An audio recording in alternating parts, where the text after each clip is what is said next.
Press club Nankana साहब के तमाम मेम्बरान का तहे दिल से मशहूर हूँ कि उन्होंने जिस तरह से इस्तकबाल किया और जिस तरीके से इंतज़ार करते रहे, और बिलखुसूस जनाब सदर आसिफ शेख साहब का, जनाब भट्टी साहब का, सेक्रेटरी साहब का तहे दिल से मशहूर हूँ। और आखिर में बात करने का नुकसान ये होता है कि तमाम बातें हो चुकी होती हैं, सिर्फ शुक्रिया बाकी रह जाता है। तो मैं सबसे पहले तमाम दोस्तों का शुक्रिया अदा करना चाहता हूँ। सिर्फ मैं एक बात करना चाहता हूँ, देखें बहुत सारे मसाइल पे तो गुफ्तगू हुई है, क्योंकि मैं फ़ोटो जर्नलिस्ट हूँ और शायद मुझे बोलने से ज़्यादा अच्छा देखना आता है और ऑब्जर्वेशन डेवलप हो जाती है, तो मेरे सब दोस्तों ने मुझसे ज़्यादा अच्छा बोले हैं वो।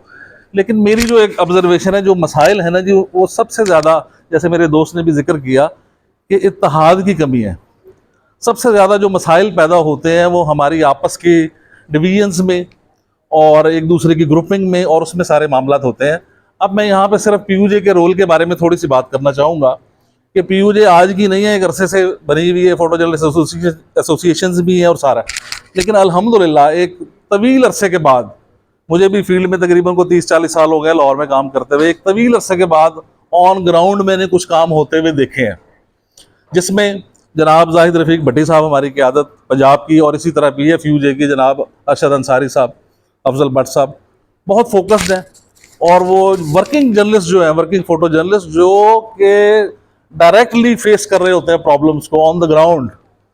बहुत सारे लोग जिन्हें अब जिनकी एक स्क्रीन वैल्यू बन चुकी है और वो शाम को 2 मुर्गे लेके बैठ जाते हैं, जो पैराशूटर्स हैं, जिनको जना जर्नलिज्म का पता है, लोग शायद उन्हीं को सहाफ़ी समझते हैं और उन्हीं को सुनना चाहते हैं। तो ये जो वर्किंग जर्नलिस्ट हैं जो ऑन ग्राउंड काम कर रहे हैं, ये कहीं दब के रह गए हैं, जिन्हें ना तो इदारे ऑन कर रहे होते हैं उस तरीके से। अब देखें ना, उसी इदारे का जर्नलिस्ट बेचारा जिसे 6 महीने से तनख्वाह नहीं मिलती, और एक जो पैराशूटर जो आता है वो लाखों रुपया ले रहा है, वो इदारा भी उसको पे कर रहा है क्योंकि उसकी रेटिंग है। वो स्पोक्समैन, वो जर्नलिस्ट नहीं है बेसिकली, वो तो स्पोक्समैन है।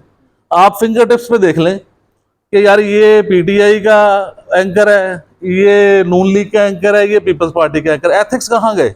देखिए, हम सिर्फ बात करते हैं अपने राइट्स की, राइट्स के साथ साथ अपनी जिम्मेदारियों की भी बात करनी है हमने। तो मैं ये समझता हूँ, खैर ये बड़ी एक लंबी डिबेट चली जाएगी, लेकिन ऑन ग्राउंड इस वक्त जो PUJ काम कर रही है, मतलब लाहौर में, मैं ये समझता हूँ कि लाहौर की तारीख में, शायद में भी पाकिस्तान की तारीख में, यूनाइटेड नेशंस ने ऑन किया है PUJ को, और यूनाइटेड नेशन के साथ मिल के 3 रोज़ा वर्कशॉप हुई है हमारी, जिसमें तमाम तर इशूज़ ये किए गए हैं। और ये जो अभी 17 लोगों की बात की है हसनैन इखलाक साहब ने, ये उनकी रिपोर्ट्स में शामिल किए गए।